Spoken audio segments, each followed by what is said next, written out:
Hi Mike, this is Paul. This is my audition for RedLetterMedia. I'm a fellow Columbia College alumni. I graduated in 2012. While I was there, I had a mildly successful board game review show called The Gamer's Atlas. It's kind of on hiatus right now, but I intend to continue it. After that, I went to Second City to join their screenwriting program. That's where I wrote My Date with a Secret Agent. Now I'm taking improv classes there. In July, I intend to move to LA with a friend of mine, and we're going to break into the industry. As for gaming, I love gaming. I'm a huge gamer. I'm definitely part of the PC gaming master race, but I have a soft spot for Nintendo. I love Smash 4 and Mario Kart 8. They are the best. Speaking of which, this is the review portion of the video. Here's a review I did of Rhythm Heaven Fever for the Wii, and you can see it now. Hey everyone, I'm Roran, and today I'm talking about one of my favorite games for the Wii, Rhythm Heaven Fever. This game is a blast. It's a lot like WarioWare in the sense that it's just a collection of mini-games you can play at your leisure. All of them are based on rhythm and require you to tap A or B in response to a cue.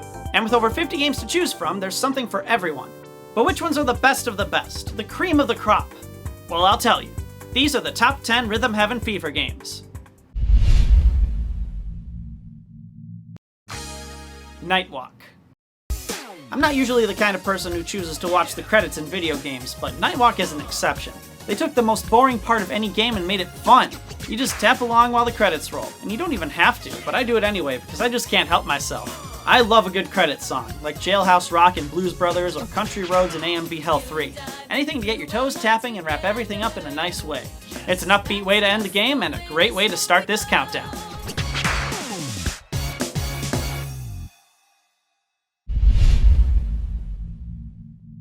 Seesaw. First of all, what are these guys? Pollywogs? Acorns? That's it! Aquans! Hey, that's got a nice ghetto sound to it.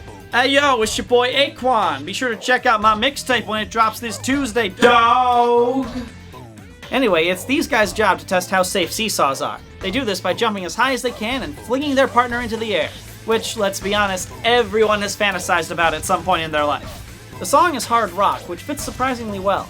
It keeps you going and really drives home those hard hits. It even tries to trip you up later by going really fast and then suddenly slowing down. It's an enjoyable track from the first part of the game, which is why it's number 9 on the list. Samurai Slice. This game is so good they did it twice, and even added a flashy costume the second time. It starts out nice and atmospheric with the sakura petals floating down, lulling you into a false sense of security. Then all of a sudden you get an unexpected twist of having the backstory fill the whole screen. Holy crap! I hope you were paying attention to the audio cues because that's all you get! It's even worse in the second one because even without the story blocking your way, there's always particles on the screen. Everything from big black feathers to a raging thunderstorm.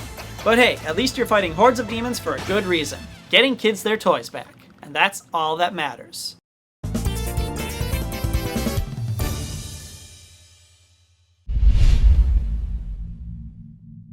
Double Date.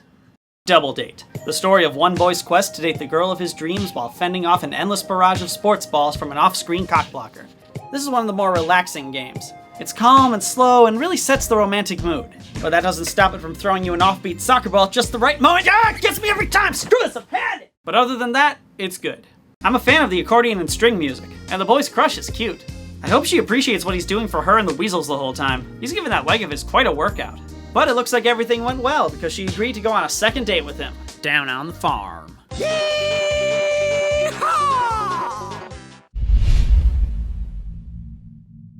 Flipper Flop.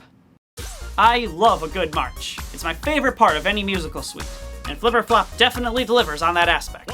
I was never in marching band in high school. Choir guy for life. But I can guess that this is probably what it would have been like. Stepping in time while listening to orders from the person in charge. This is one of those games where you have to keep tapping to the rhythm the whole time, which is one of my favorite types of games.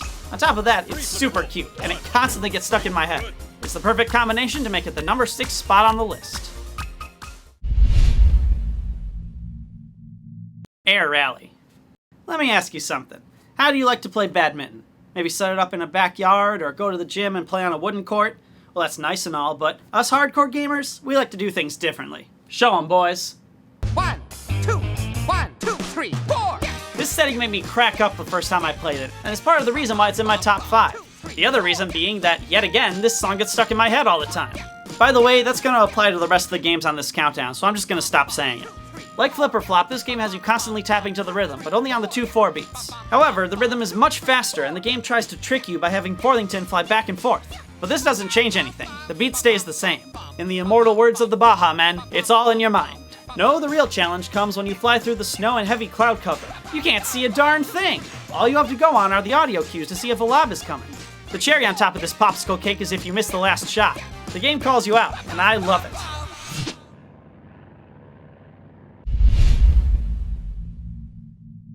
Monkey Watch. This is the strangest watch I've ever heard of, yet there's something compelling about it. Monkeys high-fiving each other to tell the time. The only thing I can see going wrong is the monkey on the second hand getting sore from all the slapping. I hope they work in shifts. What can I say about the music? It's a happy, feel-good tune that puts a smile on your face. It's got a great melody, and it's played on the synth, one of my favorite instruments, the other two being the violin and the piano. I especially love when the camera zooms out and it gets hard to see. Then when it zooms back in, they throw a monkey in a hot air balloon to block your view. Oh, but look at him, he looks so happy. I've actually gotten a perfect on this game with my eyes closed, so it doesn't even matter what they do anyway. Next game. Hole in One. Yeah, it's the first game, but that doesn't make it a bad one. Plus, there's a much harder version later, so they've got you covered. Coincidentally, I was challenged to go for a perfect score while I was recording this, so yay for me. You can all bask in the glow of my talent.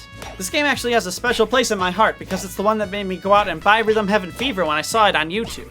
Around the time a certain other Rhythm Heaven game got popular online, somebody made a pony version of Hole in One with Rarity, Sweetie Belle, and a Diamond Dog. I found it as a related video and my curiosity was piqued. Thanks, Mystery Ben27. You helped usher in a new fan of Rhythm Heaven. But what was that other game that got popular online and actually introduced me to Rhythm Heaven in the first place? Ringside. Yeah, you probably saw this coming. The game about a reporter interviewing a wrestler who constantly poses. It's a simple call and response game where you either press A to answer the question, double tap A to flex your arm, or press A and B together to pose depending on the cue. This game became a YouTube fad for a few months. Everywhere you looked, somebody made a parody of it. There was the pyro interviewing the heavy, the reporter interviewing the Old Spice guy, and a ton more. Even after all the exposure this game got, it doesn't feel old. Actually, it's still really fun to play. The one thing I will say about it though is that I prefer the Japanese vocals over the English ones. The cues are all different enough that you can play the game without knowing a lick of Japanese, so it doesn't even matter. But the English cues just sound awkward to me. I mean, listen to this. Whoa, you go, big guy! What's with the fans?